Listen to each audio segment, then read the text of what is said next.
بسم اللہ الرحمن الرحیم۔ السلام علیکم، میں ساجد حسین ہوں اور آپ میرا ویلاگ دیکھ رہے ہیں۔ بات اب سامنے آ رہی ہے، حق اور سچ اور جھوٹ یہ کبھی چھپائے نہیں چھپتے۔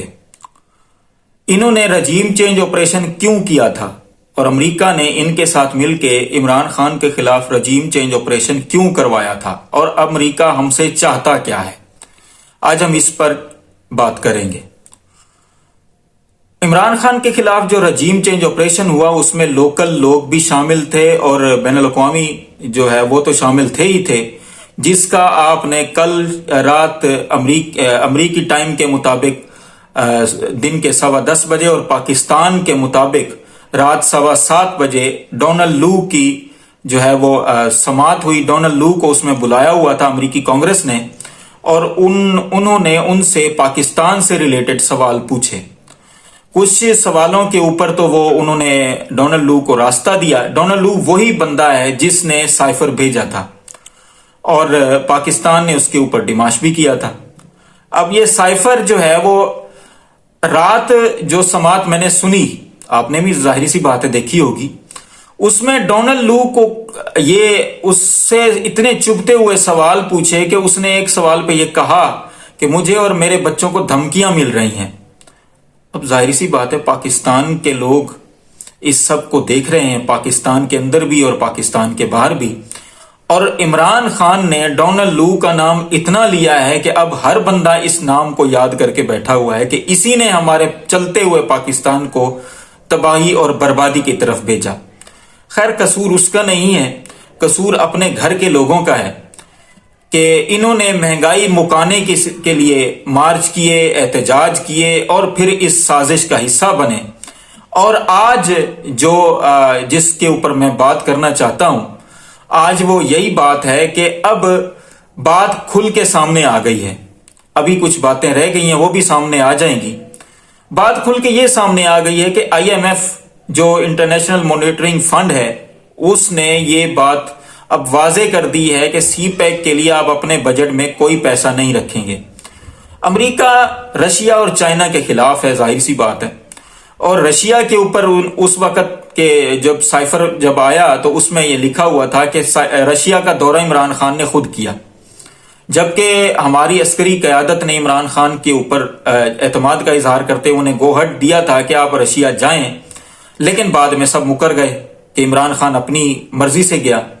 اب یہ بات آ گئی ہے کہ جی سی پیک کے اوپر چائنا جو ہے وہ کیونکہ انویسٹ کر کے بیٹھا ہوا ہے، اب چائنا کے لیے پیسے نہیں ہیں، امریکی کے IMF جو ہے وہ امریکہ کے کہنے پر چلتا ہے، تو اس کے اوپر ہی یہ جو بے شرموں اور چوروں کا ٹولہ ہے اس کے ساتھ امریکہ جو ہے وہ اتحاد کر کے بیٹھا ہوا ہے۔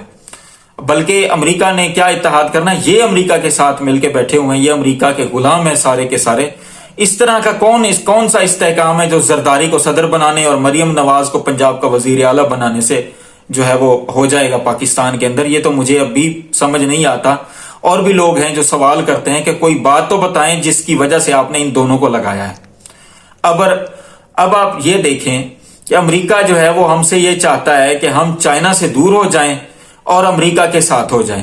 امریکہ کے ساتھ ہم تھے، مشرف کے دور سے تھے، اس سے پہلے بھی تھے، تو ہم نے کیا کیا؟ 80,000 اپنے لوگوں کی جانیں گنوائیں، اور امریکہ کی زبان پر وہی لفظ آتا ہے ڈو مور۔ دوسری طرف 9 مئی کے معاملات جو ہیں وہ آپ دیکھیں کہ 9 مئی کو لوگوں کو پکڑا گیا، لوگوں کو مارا گیا، لوگوں کی بیٹیوں بہنوں کو اٹھایا گیا، چادر اور چار دیواری کا تقدس پامال کیا گیا، اور ایک 9 فروری بھی ہوا ہے، اس کے اوپر کسی کا دھیان نہیں ہے۔ 9 فروری میرے ووٹ کی چوری کا دن ہے۔ 9 فروری آپ سب کے ووٹ کی چوری کا دن ہے، جو آپ نے 8 فروری کے دن ایاک نعبد و ایاک نستعین کہنے والے کو آپ نے ووٹ دیا، اور میں نے بھی دیا۔ ہمارے ووٹ کی چوری کا دن ہے 9 فروری۔ اس کے اوپر کیوں نہیں آواز اٹھاتے؟ اس کے اوپر کیوں نہیں بات کرتے؟ ہم نے ان حکومت والوں کو منتخب ہی نہیں کیا تھا۔ اس کو کس نے منتخب کیا؟ جس نے اس کو منتخب کیا وہ پاکستان کا دوست نہیں ہو سکتا۔ 9 مئی تو بڑی باتیں کرتے ہیں، 9 مئی یہ ہو گیا، 9 مئی وہ ہو گیا، کیسز میں جان ہے نہیں. کل بھی 2 کیسز عمران خان کے اوپر اور باقی لوگوں کے اوپر ختم ہوئے اور باعزت بری کیا گیا اور 5 لوگوں کو ضمانت بھی ملی. یہ حال ہے 9 مئی کے کیسز کا. 9 فروری کا کیس بھی لگے گا, کسی دن تو لگے گا, کسی دن تو ہم پر اللہ تعالیٰ کی مہربانی ضرور ہوگی انشاءاللہ, کیونکہ نا امید ہونا کافر لوگوں کا کام ہے. ہم نا امید نہیں ہیں اور ہم نے اللہ تعالیٰ سے جو مانگا ہے ہمیں ملا ہے. انشاءاللہ تعالیٰ خان صاحب باہر بھی آئیں گے اور خان صاحب کی حکومت دوبارہ آئے گی. ہمارا پاکستان جس نے یہ اندھیروں میں دھکیلا ہے, اللہ تعالیٰ اس کے ساتھ, اس کے لیے اللہ ہی کافی ہے اور ہم اس کے لیے کچھ نہیں کہتے. بہرحال یہ ہے 9 مئی کا معاملہ.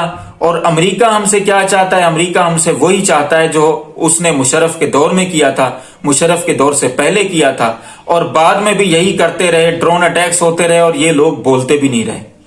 وہی آج پھر حکومت ہم پر مسلط ہے. وہی لوگ ہیں سارے. کچھ لوگ چہرے نئے ہیں جن کے اندر جو ہے وہ پی ٹی آئی کے لوگ ہیں, لیکن ان کی سیٹیں ایک ایک کر کے چھینی جا رہی ہیں. اور عمران خان دوسری طرف سے پیشن گوئی کر رہے ہیں. اور آج تک ویسے سچی بات ہے, عمران خان صاحب کی کوئی بھی پیشن گوئی غلط ثابت نہیں ہوئی.